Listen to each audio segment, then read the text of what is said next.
Everybody's TJ McKinley podcast, episode 38. We said what we want, period. As y'all know, it's NFL draft coverage season. I got a special guest on today. Go ahead and introduce yourself, man. Hey guys, how you doing? This is Med with Shots from the Sidelines, and I am here with TJ McKinley. As y'all know, with me, man, don't know. I like to start off with an ether segment. Basically, I'll let y'all go off by anything sports related. So, what you want to go off about?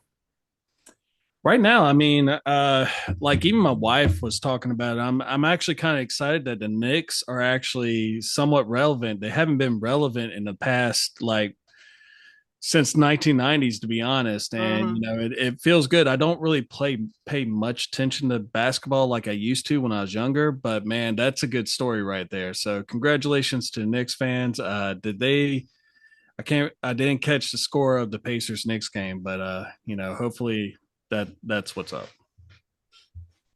Man, them Knicks fans, what you feel about the stuff they doing, throwing trash at people? Like, I know New York crazy, but come on, man. Like, we still doing that.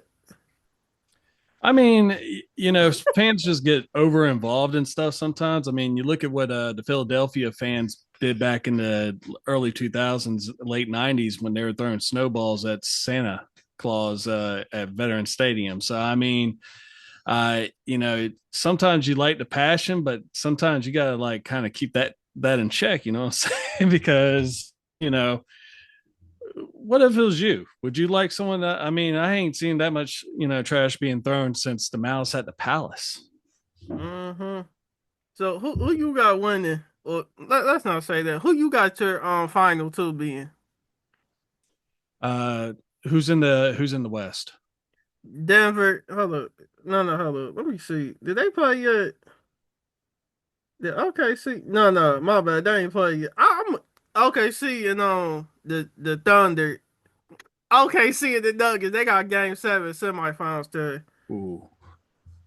And so it's Basically, the Timberwolves already in there, but the East. Timberwolves already in. If I Yeah. was to actually pick my two right now, because I already know I saw that you compared Michael Jordan and Nant the other day. So I'm gonna go ahead and just go with the feeling. And I love Anthony Edwards when he was in Georgia. Give me the Timberwolves against the Knicks, and you could see a little bit of a payback game for Anthony Towns. Yeah, Carl think so. Yeah, My bad. I already know the NBA. We know how y'all do. It's about to be Minnesota versus depend. I think they gonna let New York win because we already know about the referees and the scandals. Come on, we already know. I think they go let New York win. It's about that money, man. But if New York, let's say around game three, they gonna get them to like game three. They fans and they get to doing the most. The Hmm. Pacers gonna win that. I mean, you can't go wrong with Halliburton. I mean, the dude has just been balling for the last couple of years. So, I mean, it's unreal right now. So, but that was the rivalry that I grew up watching back in the '90s. So, you know, Exactly. So I'm gonna have to. We already know Minnesota go getting it. hmm. So let's go ahead and start. As y'all can see, Matt is a Bears fan. Yeah. He got the big flag. I Yes, I mean, big do. wall. Well, the whole room. My Oh, bad. dude. All right, hold up. Here you go.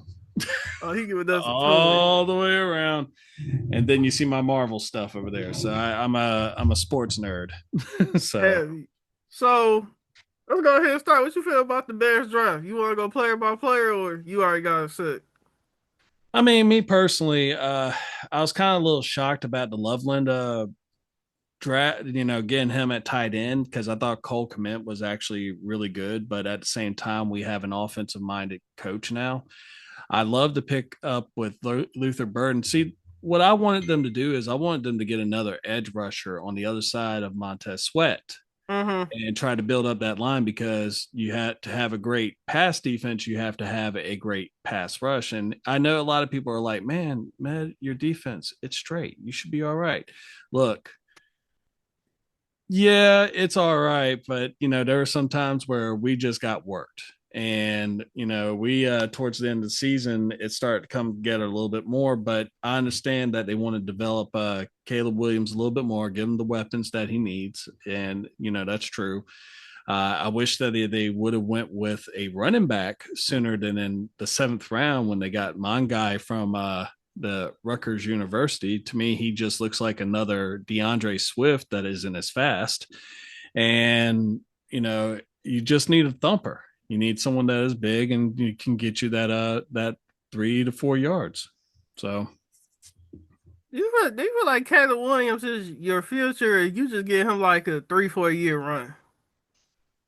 I think he's going to have to be the future. When I last year, you could ask my buddy, Fun Football Podcast, Isaac. I was more into Jaden Daniels, like Mm, going into the draft and everything like that, because I live in South Carolina. So I grew up watching the SEC, and Caleb looks good and at USC over there in California. But last few years, you watching Jaden Daniels literally carry an LSU team that had no defense, and no. they were still pretty relevant. I mean, they were in the SEC championship game and had a chance to go into the playoffs a couple of seasons ago. Last year, it just didn't work out that, or 2 years ago, it didn't work out that way. And well, we ain't about to go player by player, but let's start with No, the first player y'all got, Colston Loveland, tight end out of Michigan. How you feel like he about to do? I think he's going to be all right. I know some people said that they should have went with Tyler Warren before they went with Colston Loveland. I Mm-hmm. think that as far as his blocking goes, he is a little rough on that. I mean, he's a former basketball player, but he has great athletic skills. And you look at the fact that he played on a team that was run oriented for the most part with Michigan, and he was still able to produce. So if they actually get him right, and with an offensive line like Ben Johnson coming in from Detroit to be able to put his hands all over that franchise now, I think that it could be, a lot of people compare him to Sam Laporta. So I mean, that's not a bad comp. So I'm all for that. So Is the Bears O line the problem? Cause it seems like y'all drafted two O linemen. So is that like a big issue with the Bears? last year it was. This past off season, I think they corrected it quite a bit. They Mm, got Tunney from the Chiefs, who a lot of people said that he got beat up pretty bad in that Super Bowl game against the Eagles, but he was also playing out of position. They also brought in Jackson from the LA Rams and signed Dolman from, I'm trying to think. Well, they got a center that is a lot better than what we had. It's one thing when you do have the superstar franchise quarterback, but he was taking a beating. I mean, there's sometimes in that game and during the season where I thought, man, Caleb is not gonna he's not gonna live past this year. I mean, they were just straight killing him. But mm-hmm. I think they actually ratified that, and like you said, they drafted two more linemen to add a little bit more depth behind them, and that was the biggest thing that we needed, that in a running back in my opinion. So Well, it seems like y'all addressed the key factors on offense. Y'all picked up a tight end, wide receiver, and running back. And then on defense, D tackle, corner, and I think a linebacker. So it's like y'all was trying to go more skill. I feel like the Bears was trying to address every position basically. oh yeah, no doubt. I mean, you look besides, you get the games are won in the trenches. Everyone Mm-hmm. knows that. I'm a former lineman, and it's just one of those deals where you do need to have skilled players. You need to be able to move the ball, but you're not going to move it without the line. And if you put a little bit more athleticism behind that line, you should be straight. With the coaching changes the Bears be having, I don't know what coach y'all got now. I think over the off season Mm-hmm. or like a couple months y'all got another coach. Oh yeah, yeah. Ben Johnson, he was the offensive coordinator for the Lions when they Mm. kind of just exploded, and it's all gravy. So he's going to take care of the offensive line of the ball, but there's another coach that they brought in, the defensive coordinator Dennis Allen, who is coming in from New Orleans. Now, New Orleans was trash. It is what it is, but their defense usually was pretty straight. So Yeah. I'm actually kind of looking forward to that. He can retool that, and hopefully we'll get a little bit more production from Tremont Edmonds and a few other guys on defense. Okay. Do you feel like with the Bears, it's always gonna be like a quarterback coaching issue, Mm-hmm. or like mainly I feel like the Bears always have good defenses. Even if the Yeah, team lose every game, the defense gonna be top 10. yeah. But do you feel like with the is it like a curse or something with the Bears quarterbacks and the coaches? Like they don't never get along or nothing. Even in the early 2000s when y'all went to the Super Bowl versus the Mhm. Colts, it felt like it was the defense and Devin Hester. It wasn't really Right. like you feel like that's always a problem. Well, it's just that our team was never. Uh, Fun fact: the Bears are the only team in the NFL that does not have a 4,000 yard passer. For real. Marinate on that. We're one of the first teams, but we don't have ever a 4,000 yard passer. And before Mitchell Trubisky became a Pro Bowler, our last Pro Bowler was way back in 1985. I was 5 years old when I last saw a Pro Bowl quarterback for my team. So I could say that, yeah, Chicago is where quarterbacks go to die. They go out in the little elephant graveyard out there. But yeah, no, Chicago's always been known for their running game and defense. We've Yeah. had some great running backs, Gale Sayers, Walter Payton, of course. And we have three Hall of Fame middle linebackers between Dick Butkus, uh, Mike Singletary, and now Brian Urlacher, who got inducted a few years ago. In fact, the Bears have the most Hall of Famers as of any team, but then again, we're also the oldest team, so we kind of have that simple yeah. So Yeah, I like Lance Briggs. They don't be oh, giving dude, him his credit. no, they don't. Like when Urlacher used to go down and get tight, Briggs be Oh, right there. dude, That man, that combo so I deadly. was going to say the only other combo that I can say that I've seen since that, I think you could say, well, you can't really compare Ray Lewis and Terrell Suggs because Terrell Suggs was more of a pass rusher. But, before Greenlaw got hurt in the Super Bowl, him and Fred Warner, that was beautiful, dude. That was probably one of the better 1-2 combinations at linebacker. I agree with you. Lance Briggs he doesn't get his flowers, and he should.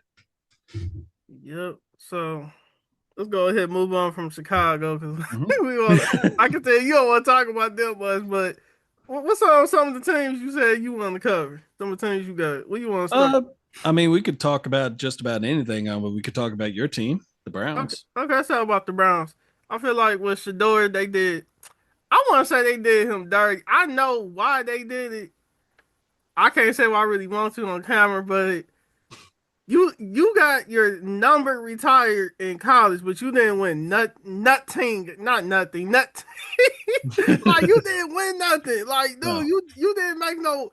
I don't even know if Colorado made a bowl game. Like Colorado towards the end, they media hype oh started to god. die down. Like dude, it ain't like you was there all 4 years and you breaking 10,000 yards, 200 touchdowns. Like man, you didn't do nothing. Like and so then your dad been your coach the day, but I got PTSD from this. Your dad been your coach since middle school, for real. Since Hmm. Texas, then you went to Jacksonville, yeah, Jackson in Mississippi, HBCU. Then you went to Colorado. Like man, your dad been day balling the whole way through. So Shador is one of them. Like they did him wrong, Hmm.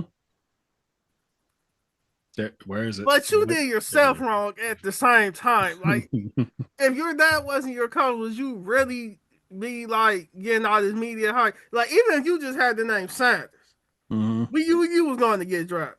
But if your dad wasn't doing all that talking on that Yeah. LeVar Ball, and your dad been daddy balling you the whole way through, would you have?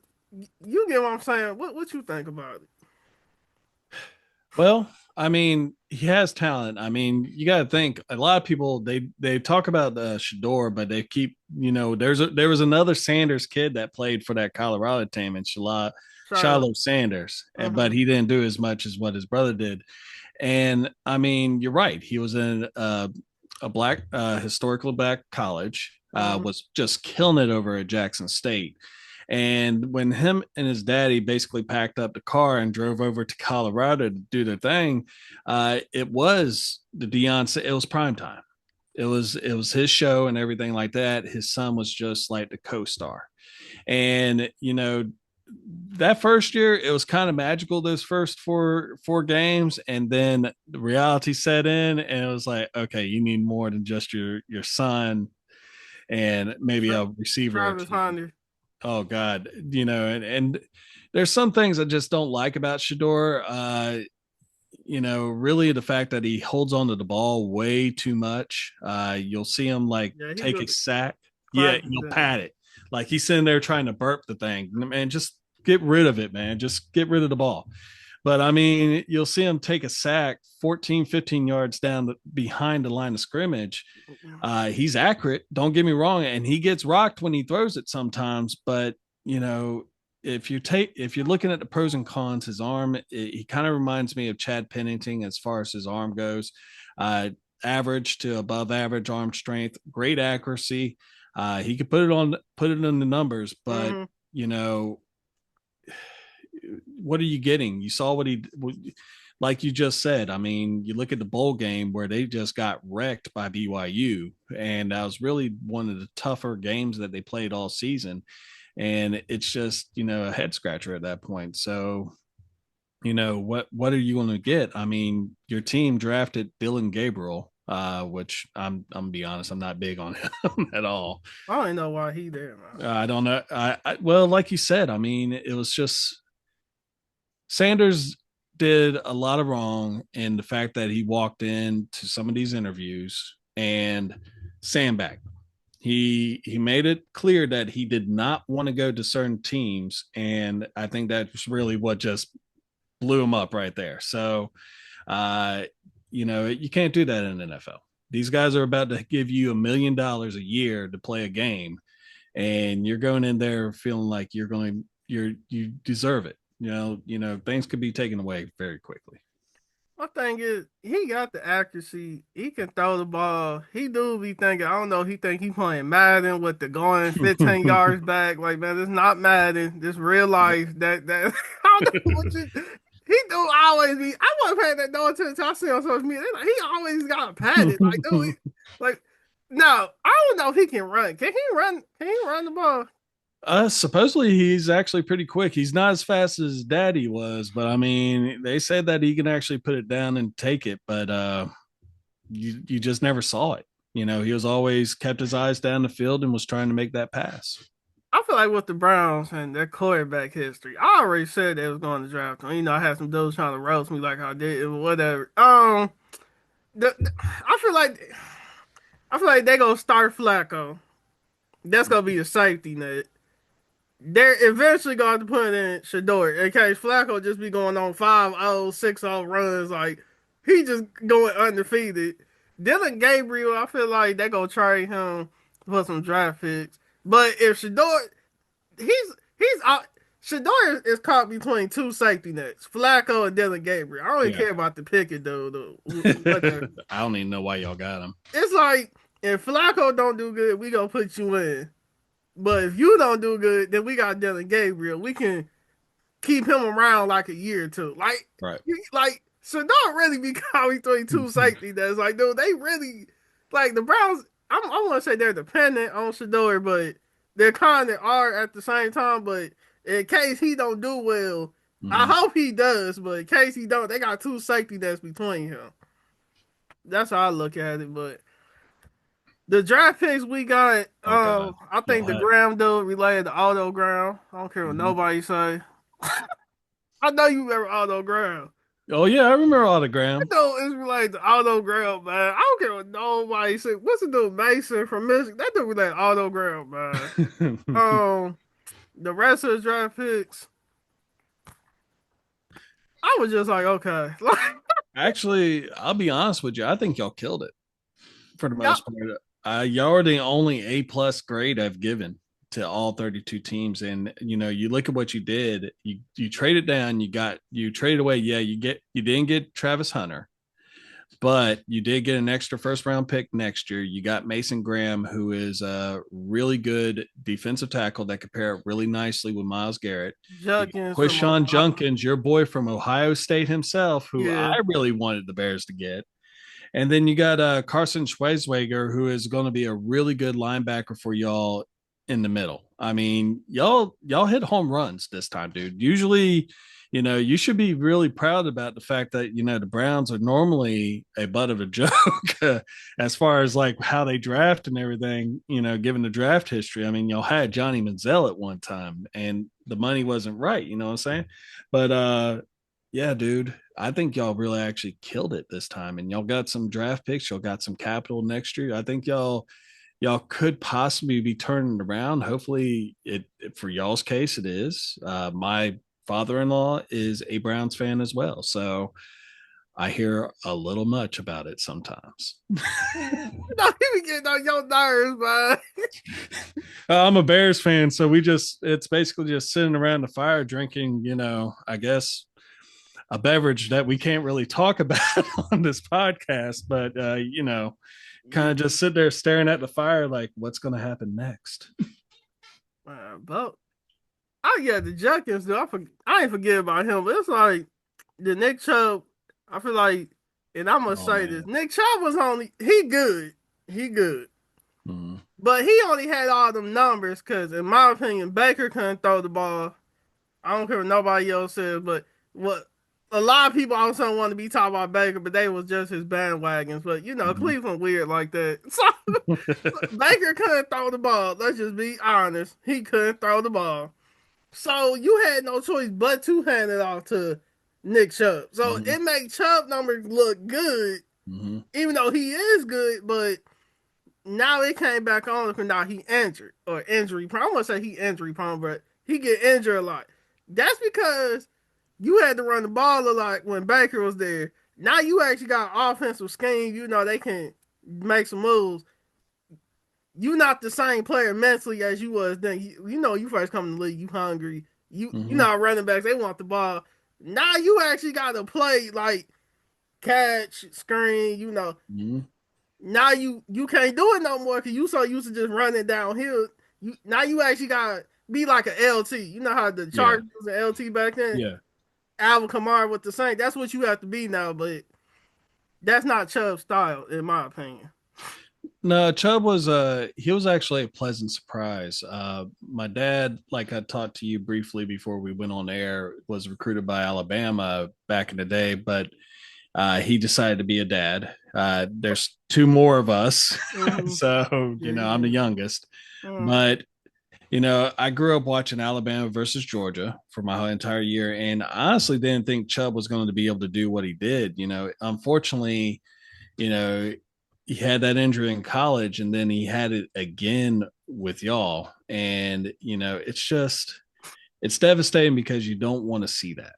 You At know, all. the fact that I know that the Bears are kind of talking to him right now about him becoming a Bear, which I guess will be all right. But you look at the injury concern. This dude had his leg literally wrapped around the guy that was tackling him, and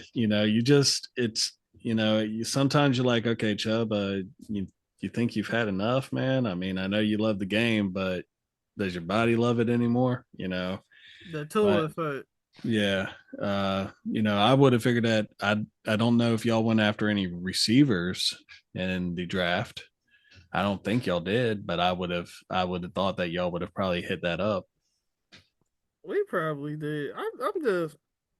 I feel like because of this Shador scandal, I was caught. Let me just say this Shador media hype. It's Mm-hmm. like I don't know, man. It's like I know they ain't gonna play him. I know they're going to throw him in. I Oh, they hope have he's to. ready. They have to because Joe Flacco, I mean, he's up there with me in age. I mean, and and when you're looking at the NFL, that is there's only one player that we know that was played into his mid 40s that did all right, and that was Tom Brady.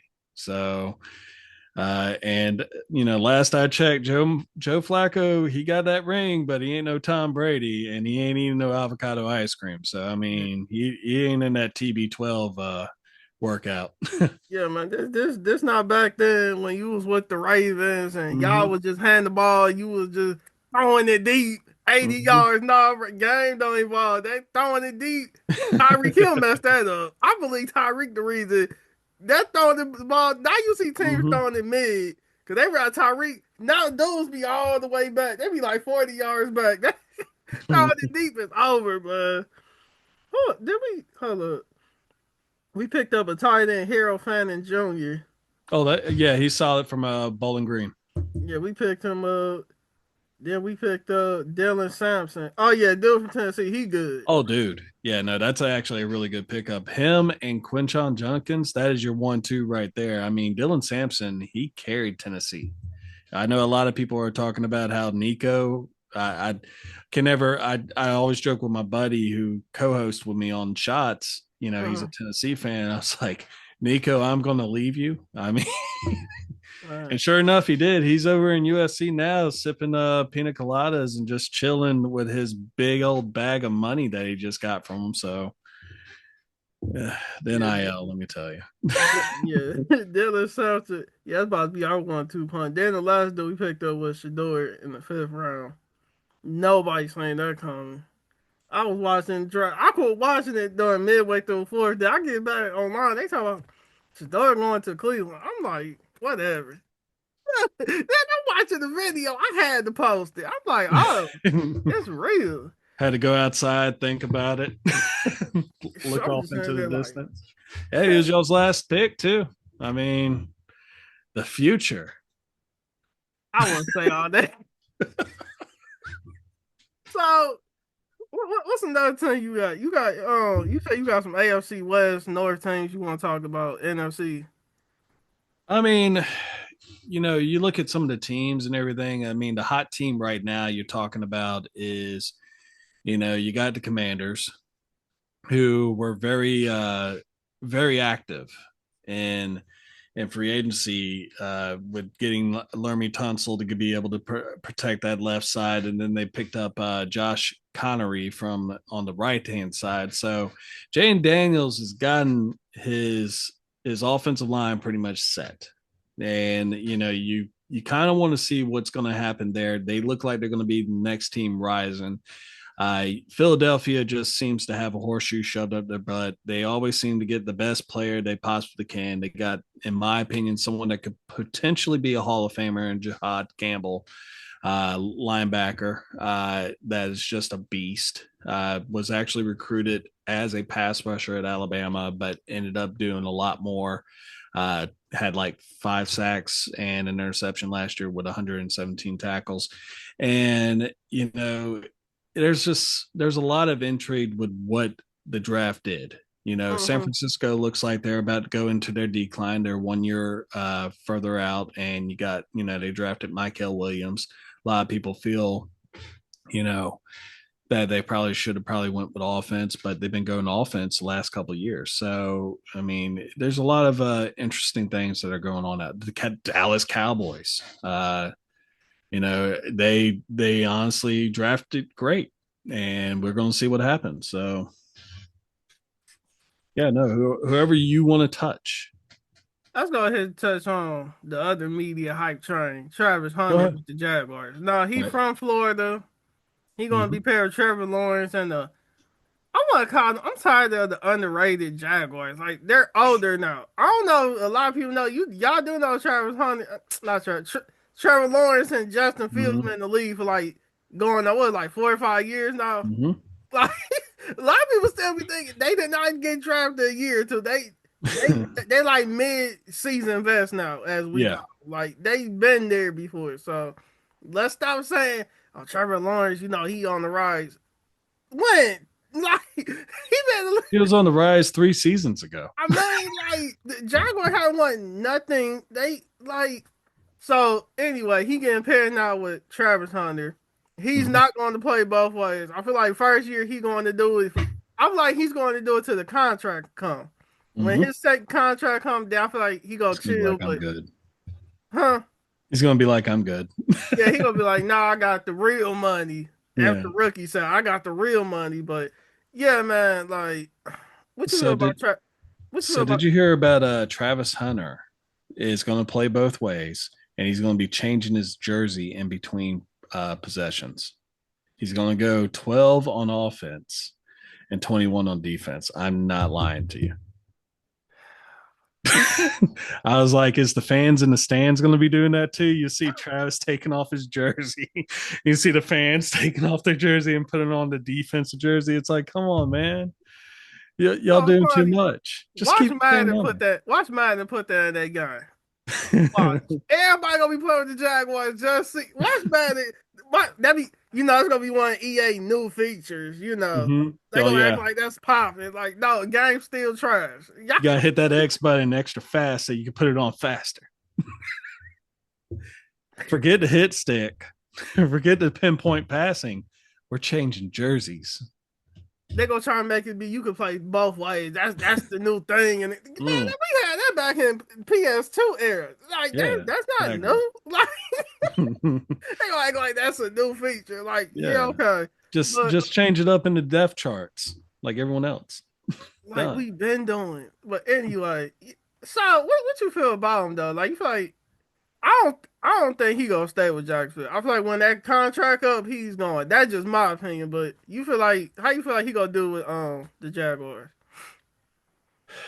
I think what's going to happen, and I know that he went. The first thing he bought was evidently some Jacksonville pajamas with his first bit of money after he signed that contract. Yeah, I'm not joking, dude. He is all in on what's going on down there. But Jacksonville, they've been kind of confusing. I mean, you feel kind of bad for them because here they were supposed to have their franchise quarterback 5 years ago, and up until Justin Fields went to New York, Trevor Lawrence was the last starting quarterback from that five people that got drafted back in 2020.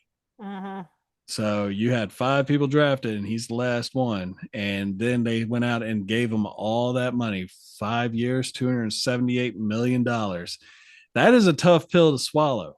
And in about 5 years, I think Travis Hunter, depending on what happens, because I do like Brian Thomas Jr., the other receiver that they have down there. And depending on what side he plays on, I personally think he'll do better at receiver.